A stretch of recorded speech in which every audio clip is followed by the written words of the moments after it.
Hello and welcome to After the Match podcast. I'm your host, Samuel Lyon. I'm not gonna lie. This show was something else. So tonight was the 1 year anniversary of WWE on Netflix with their 10-year deal. Their 5 is it 5 or 10 million? No, 10. I think it's 5 billion. Yes, 5 billion US dollars on their 10-year deal with Netflix. This was their first year anniversary since debuting last year, January 6th, if I'm not mistaken, live on Netflix. Almost a 3 hour plus show, a messy of a show with different stories not being carried on, and fans were livid. And shockingly, we had something crazy tonight. Compared to last year, this was a bit okay, but with everything coming into this show, with all the hype, now I'll be the first to say I give it up to WWE when it comes to promoting, marketing, and hyping up a product, an event, putting an event together, and making sure it works. They know they sure them well know how to get it done.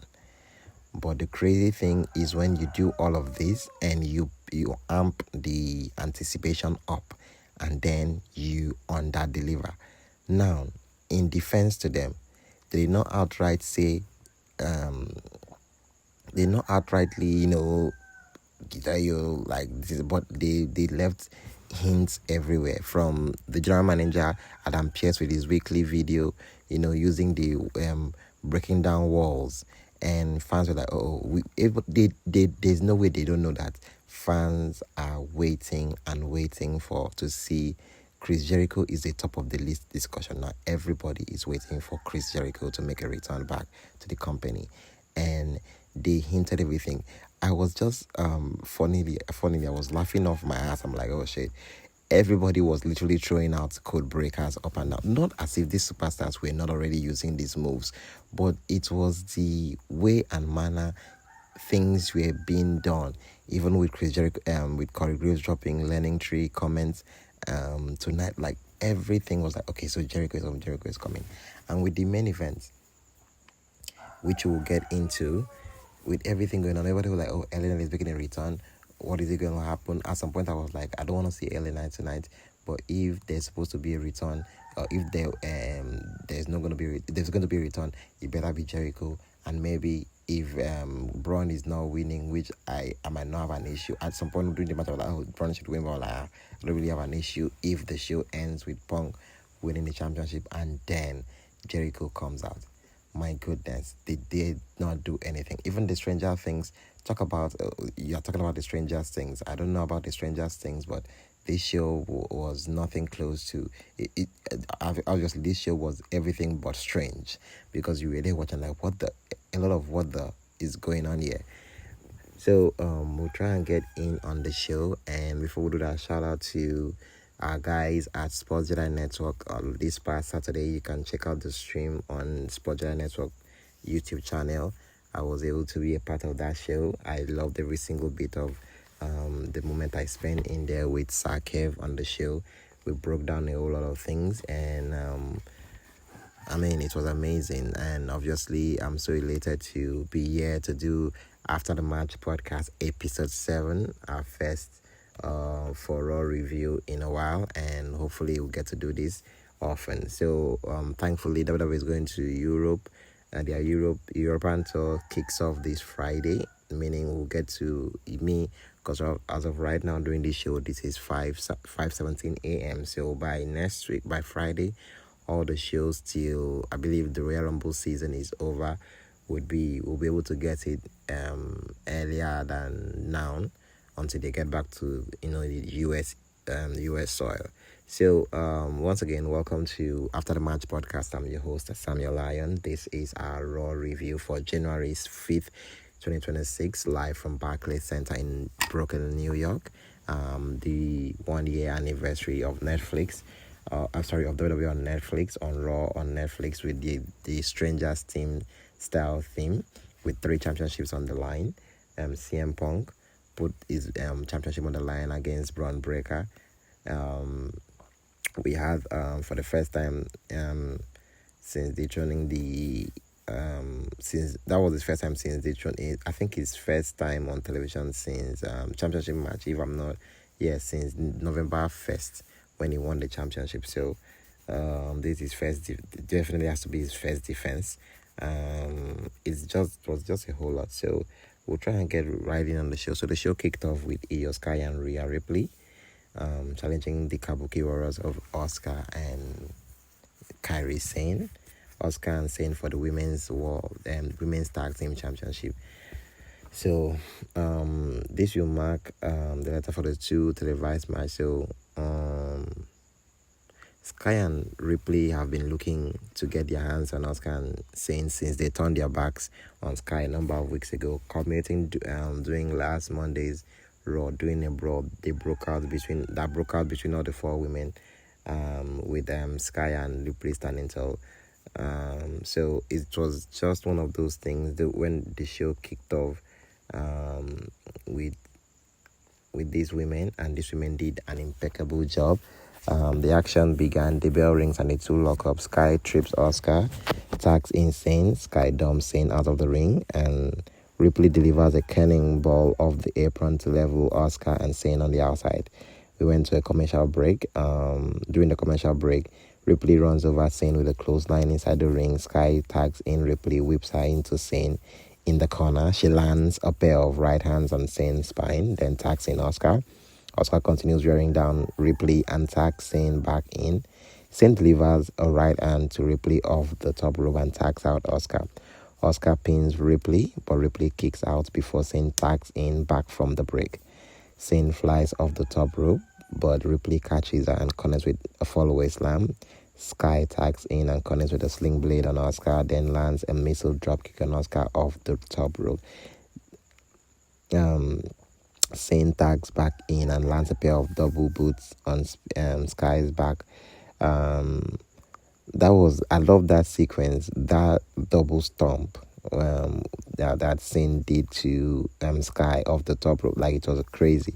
Sane lands right hand on Sky's spine as she continues wearing it down, doing another break. Then tags in Asuka. Asuka uses her feet to wrench back on Sky's spine with a modified bow and arrow, but Sky counters with a crossbody to escape. Sane tags back in, locks in the ankle on Sky, but Sky escapes with a double stomp to her midsection.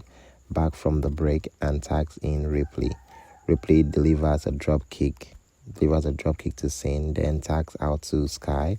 Sky lands a missile drop kick to Sane, on Sane, then goes for a pin, but Sane kicks out. Ripley then tags back in and delivers Riptide to Sane as Sky settles for the over the moonsault. Asuka blindsides Ripley from behind and lands a code breaker on Ripley. Now, this was the first code breaker of the night. These ladies have been doing this thing, I've been using this move, but it just felt like, for me, I don't know for any other person, but immediately I saw that, I said, okay, so hint number 1. Asuka tags in and delivers a basement sliding knee to Ripley. She hits a German suplex on Ripley and follows it up with a kick.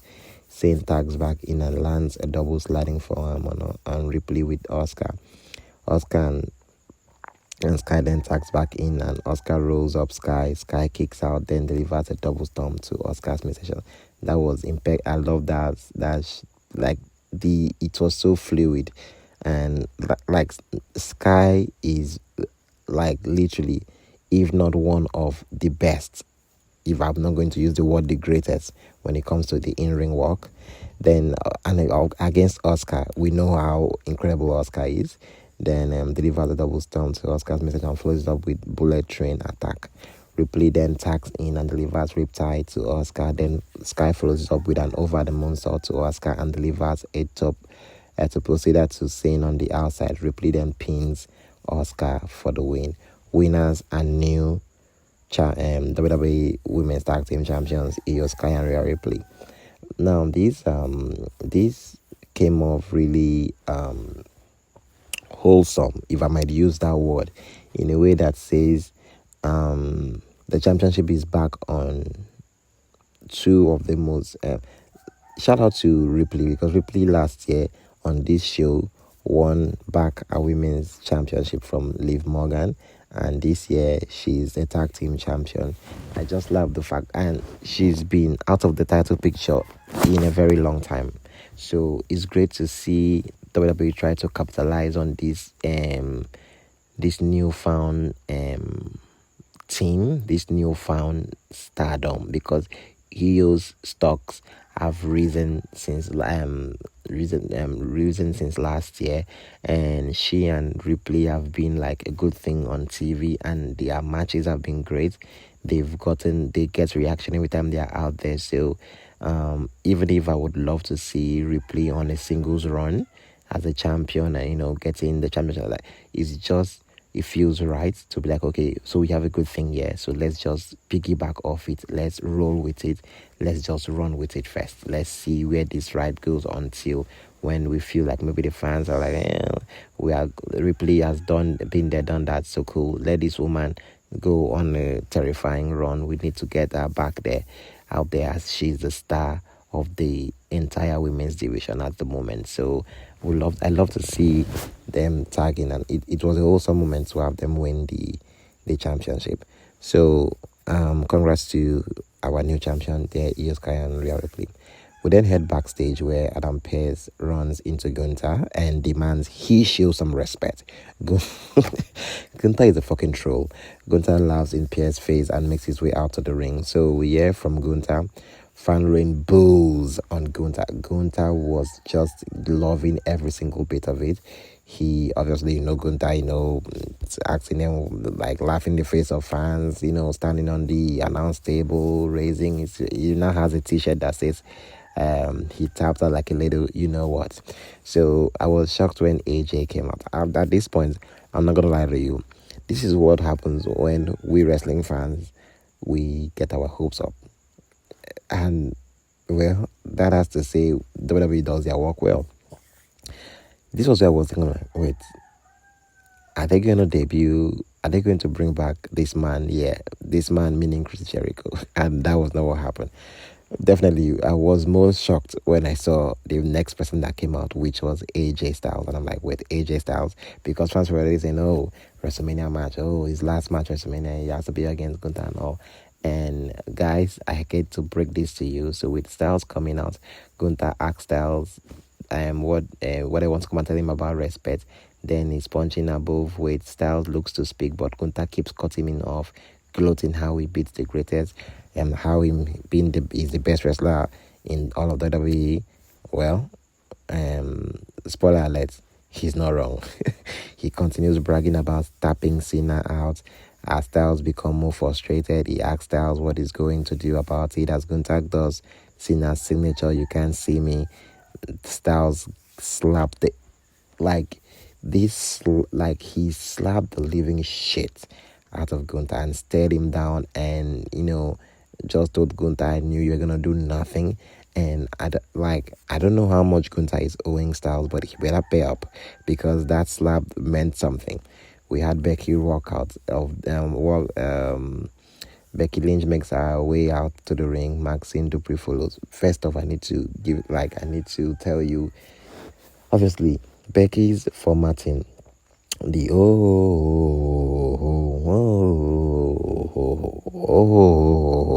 I love it. It is one of those things when I hear a team I have fleeting moments of the great times, especially with she becoming the big time Bex. So, but with this new team, I fuck with this shit. When she first came out of it, I was like, what the fuck? What did they do to Becky with this team? And this team sucks. It took me a couple of weeks. I'm like, oh, wait, let me go check this team out. And I think this is the very first, aside from Cody's team, when I literally went out of my way to listen to it and vibe to it, this was one of the first ones. And I literally sought it out to look for it, and then I plugged in my headset, and my God, the lyrics to this team, in chorus. I think, okay, what happened? What made me check it out was one of the Becky's promo. If you can, if you are here, you're listening or you're watching, and you remember there was one segment, one promo on Raw where she kind of like was literally trying to sell us on the theme song. Like I think she was trying to like explain the theme song, and like she was talking about how the lyrics to the song mean so much to her. Not like mean so much to her, like it's about her. Like she like yeah, because obviously when she was blowing the fans and everything. So I always like the verse. I think the part of that song theme I like is like how how okay, you rule the day you make me hit a new low. The name of the song I think is a new low. So like is all about somebody that has hit the breaking point or hit the lowest point of their life, and at this point Becky Becky's going through it. But like this Rebecca Quinn character, like this, she been this not cocky heel. She been this deranged, out of body, out of mind character is amazing. Like every single time Becky comes on the TV, the whole house, yeah, is popping. Everybody's like ready to hear what she has to say, because obviously we know she's the greatest of all time, and she's not the only one saying everybody says it. Sports Illustrated say it, Village House say it, even Netflix. She was at Netflix as well as.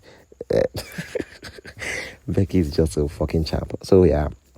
Martin Dupree versus Becky Lynch for the Women's Intercontinental Championship. The bell rings on the two lock up. Lynch rocks Dupree with right hand, but Dupree rains down right hands on Lynch and flies out of the ring apron to level her on the outside. Dupree ascends up the ropes during the break, but Lynch pulls Dupree off and fires off stomps on her. She delivers a forehand and an exploder to Dupree, then connects with a basement dropkick on Dupree under the bottom rope and flies off the apron to level Dupree on the outside. Lynch dumps Dupree in the ring, then ascends to the middle rope and connects with a leg drop on her. She goes for a pin, but Dupree kicks out and exchanges right hands. With Lynch back from the break, Dupree then connects with a fisherman suplex on Lynch and follows it up with a leg lariat before cinching in the ankle lock on Lynch. Lynch crawls over to the bottom rope to break the hold. Lynch locks in the disarmer on Dupree, but Dupree transitions into an ankle lock. Lynch escapes, then lands a superplex on Dupree and follows it up with a DDT. She goes for the pin, but Dupree kicks out and lands an exploder on her.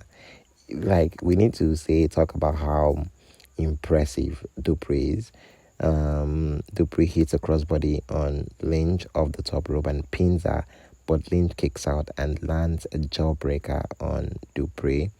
Dupree responds with ankle lock on Lynch, but Lynch breaches with a pinfall while holding onto the ropes for the win. Winner and new Becky Lynch became 1 day's shape.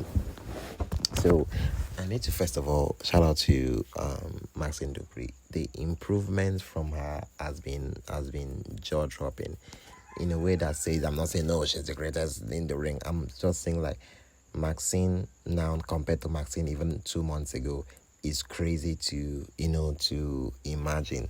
This is what happens when you have a great dance partner, and she was so fluid in the ring tonight, and Becky continues putting out her best work yet in these rings with all of these matchups, especially with all of these women involved. Her involvement with the Intercontinental Championship is one of those ones nobody saw coming, and she has been impressive from promos to in-ring work to craftiness to win. Like the way she comes up with these wins, like it's just so crazy. I for sure came here, I did not believe Becky might win this shit. I was thinking Maxine will have to return so that we can see a run with Maxine with the championship, and like we definitely seeing her grow through being the champion. But obviously the company has other plans, so it's crazy to see where they go with this. Now Becky is champion, and obviously everybody's has already bookmarked it already. Like, oh, AJ is on the way. Would love to see them get to that story now with AJ Lee and Becky, and obviously get through that story. And I don't know if AJ was signed to stay home, but please we need to have our ASAP back. And now them having the European tour. it will be great to see how the Europe fans, take to Becky Lynch as champion, and now them going over there. So we head backstage and we see Brekker walking around in a booth. This was crazy because the injury demon, as everybody is calling it right now, has been just taking people up and down. So, but with Stephanie Backer's own, as we will see as we are going through the course of the show, I'm kind of like doubting. I'm like, is this? Let's not jinx it. So during the commercial break, Adam Pearce introduces Javon Evans. Evans makes his way out, and Adam presents him with a signed contract. So Evan making him Javon Evans is now the newest member of Men at Raw. Then the Usos made their way out to the ring. Now, this was the part I did not understand, because I don't know what the fuck the Usos came out. Like, this was one of the most pointless things I've seen all show. So we had the champions come out, and they basically said nothing, and there's nothing to review here. Stephanie Brekker tried to speak with Jackie. I'm grateful they did not she did not vacate the championship. So that was where that got me, suspicious. I'm like, is this worked or is it shoot? Because I'm like, she should be vacating ankles. Ankle is not something that should be messed with. Obviously, we saw her being attacked by Rocker Rodriguez, and even through the backstage, he attacked her. And I love when Adam Pearce came in and like, I'm shouting at Raquel so much, and like, you better get out. Like, there was a spot like, I will find you until you have nothing left. I'm like, Pierce, you did not have to go that route. So we see it was next to have like Liv Morgan and Bailey. And Lara Vaquera and Liv Morgan. This was a great match. This was Morgan's first match since 2025, 6 months ago, since the injury. So this was the first match back, and it happens to be on the show that she lost the championship. But tonight, Morgan came in ready to roll, looking as Liv Morgan as possible, always having a great gear. I love the black and white, well put together. So we'll pick it up through the final sequence of this match. And Valkyria runs the rope, but Perez sends Valkyria crashing through the middle rope, while Morgan distracts the referee. Bailey looks to go after Perez, but the referee steps between the two women. Perez still goes after Bailey and sends her crashing over the barricade, but Bailey grabs a chair and chases Perez to the back inside the ring. Morgan takes advantage of the chaos and delivers an Oblivion to Valkyria. The Oblivion is the rope-assisted flatliner for the win. Liv Morgan wins this. So it's amazing to have Morgan come back, and this Morgan and Perez shit, I'm one to not have like imagined or believed it, because I was thinking they were gonna go with the story of like, oh, you did this, you took me almost like it took my man, or you were trying to like get my spot. But WWE have played safe on that and cooled off on that and done nothing to that. So we see where that goes.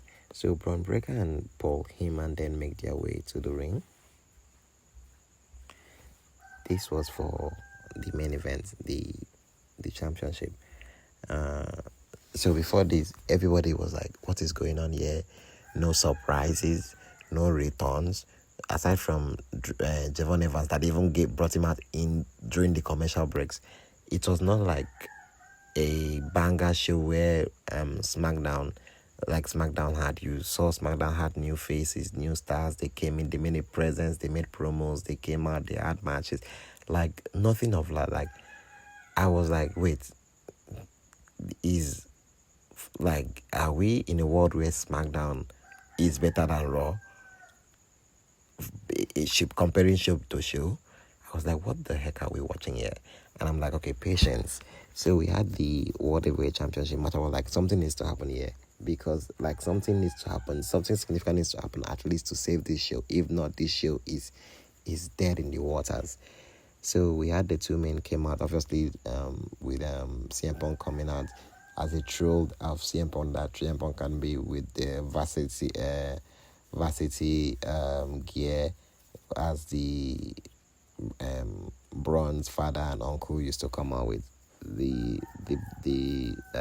Bulldogs was, the attack team, I've forgotten. The bell rings and the two lock up.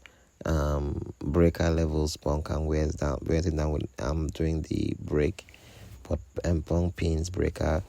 Brekker kicks out and continues wearing down CM Punk, then lands a clothesline on him, running the ropes for momentum. Brekker whips Punk into the corner, chest first back from the break, but Punk fires off a right hand and a chop on Brekker. Brekker responds with a body slam to Punk and rains down right hands on him, then connects with a suplex on him.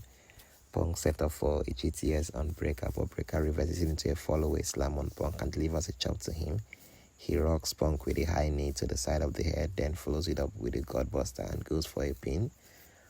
Punk kicks out, but Brekker dumps him out of the ring and follows him out there. He runs around the ring and sets up for a spear on Punk, but Punk sees Brekker coming and levels him with a flying clothesline. This was impeccable. During another commercial break, Punk lands a second flying clothesline on Brekker off the barricade near the timekeeper area. He dumps him in the ring and ascends to the top rope, then delivers another flying clothesline to Brekker and pins him. Brekker kicks out, but Punk catches him with a jumping knee strike in the corner. Punk and Brekker tailored in the ropes back from the break, but Brekker lands a Hurricane Rana and sends Punk crashing into the top rope. Punk ascends back off to the ropes, but Brekker trips him and delivers a second Hurricane Rana to him and sends him crashing into the mat.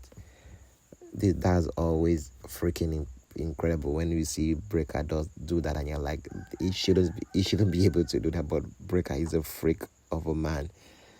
Punk connects with the DDT on Brekker, then pins him, but Brekker kicks out and Punk levels him with a pair of right hands. Punk then ascends to the top rope and delivers an elbow drop to Brekker before he calls for the GTS. That was when Heyman hopped on the rope and began yelling before the host of the Vision in Logan, which includes Logan Paul, Bronson Reed, and even Austin Theory runs down and appears during. So this allowed the distraction for these people to do the channel, while Austin Theory came in and delivers a copstone to Punk, opening the door for Brekker to try to pin Punk, but Punk kicked out. Then Bronson Reed got so mad, cleared the announce text, and this was one of the first exciting moments of this show. You'll be like, what did you just say? Yes. It took us to get to the main event for us to get small of it. Oh, we are seeing people. We saw Rey Fenix, Penta, and Rey Mysterio. I was thinking it was Dragon Lee. Are you sure it was not Dragon Lee, or they are saying Rey Fenix? Like, they all attack Division, and back in the break, Brekker sets up a spear, but Punk sends him crashing into the ring post and delivers a GTS to him, then goes for a pin. Brekker kicks out. That was fucking, like, that was one of the moments where we're like, is something gonna happen here? But nothing happened. Punk tries to Punk delivers a power driver to Brekker and pins him once again. Brekker manages to kick out once again, and you're like, and then Punk calls for the GTS and sets up for a second one on Brekker, but Brekker lands to the face, clinching the Fujiwara Hamba on Punk. What a great transition that was. Punk reverses into a pinfall while Brekker still has a submission, but Brekker kicks out and continues clinching in the armbar. Punk transitions to an Akanda Vice, but I think there was this moment where they looked at each other. It was impeccable. It was great visual. But Brekker escapes and delivers a Godbuster to Punk. He follows it up with a Steiner line, goes for the pin. Punk kicks out. Brekker calls for a GTS, connects with it on Punk. Punk transitions to an STF. It locked Brekker in STF. That was a great shout out to the great one, John Cena. But Brekker crawls over to the bottom rope to break the hole. Punk then drags Brekker into the middle, through the middle, and looks into clean the team back in again. The STF back in. That was when Heyman hopped on the apron again to distract Punk, but Punk levels Heyman with a right hand. Brekker looks to surprise Punk with a spear, but Punk sends Brekker crashing out of the ring through the middle rope. This was one of the scary moments. Punk tried to, dive through the middle rope on Brekker, only for Brekker to, stop Punk's momentum with a forehand, and the impact was not really great from the forehand. The impact came when Punk fell off the ring. The way he landed, you would think that man was dead. I was like, shit, that looked brutal. And Brekker, so Punk tried getting up. Brekker got back into the ring. He was about to do. There's a move he does where he will stand on the apron, jump on the opponent that is seated or that is, bracing themselves up on the announce table, and he used to do that move. But this time around, he refused doing that. He rather went up to the top rope and then fly through the top rope, crashing through Punk and through the announce decks. Right, like it was like that was one of the best visuals from this match. He then dumps him back into the ring, sets up for the spear, but Punk, evades that with a knee, and then follows it up with the third GTS, and Punk wins. And guys, that was it for the show. Nothing happened. No Chris Jericho, no The Rock, no Stone Cold Steve Austin, no nothing. You get nothing. That was what WWE told us tonight. You get nothing. You deserve nothing. Was it a great show? I don't know about great show, but this was one of the ones that you look at like, what am I watching? And well, everybody just like me was disappointed, and we leave it up for the fans to throw in their discourse, because obviously everybody is so pissed about this whole thing and how everything has ended. And as a fan, I expected more. Like, expectation is always high when you hype up something and present it as something that is going to be big, and then you end up not delivering.